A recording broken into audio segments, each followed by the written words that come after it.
नमस्कार. मागच्या 2-3 दिवसांपासून कांद्याचे बाजारभाव वाढलेले, विशेषतः काल 27 मे रोजी छत्रपती संभाजीनगरला सर्वाधिक सरासरी वाढ नोंदवली गेली, ती म्हणजे ₹350 आणि किमान बाजारभाव कमाल बाजारभावात सुद्धा 350 पर्यंत वाढ झाली.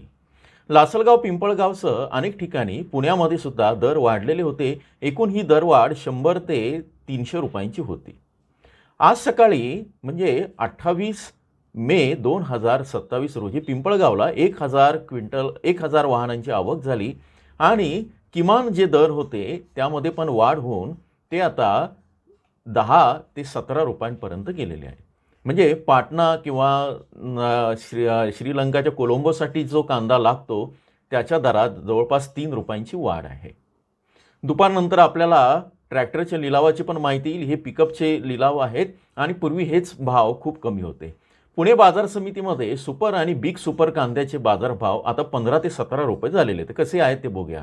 पुण्यामध्ये आवक घटते आहेत. एकूणच नाशिक जिल्हा किंवा राज्याची आवक घटते ते पण तुम्ही लक्षात घ्या. या संदर्भातली माहिती मी संध्याकाळी किंवा वेगळ्या व्हिडिओमध्ये देईन. आता पुणे गुलटेकडीमध्ये बेस्ट प्रीमियम जो आहे 14.5 ते 15, सुपर बिग डॉलर 16 ते 17. त्याच्यानंतर जनरल मार्केट जे आहे ते पूर्वी कमी होतं ते आता 12, 13, 14 असे झालेले आहे. ॲव्हरेज क्वालिटी 11 ते 12 आणि डॅमेज माल जो अतिशय कमी किमतीत विकला जायचा तो आता ₹800 ते ₹900 विकला जातोय. इथे कांद्याची बाजारभाव चांगली मागणी दिसून येत आहे आणि वाढ पण दिसत आहे.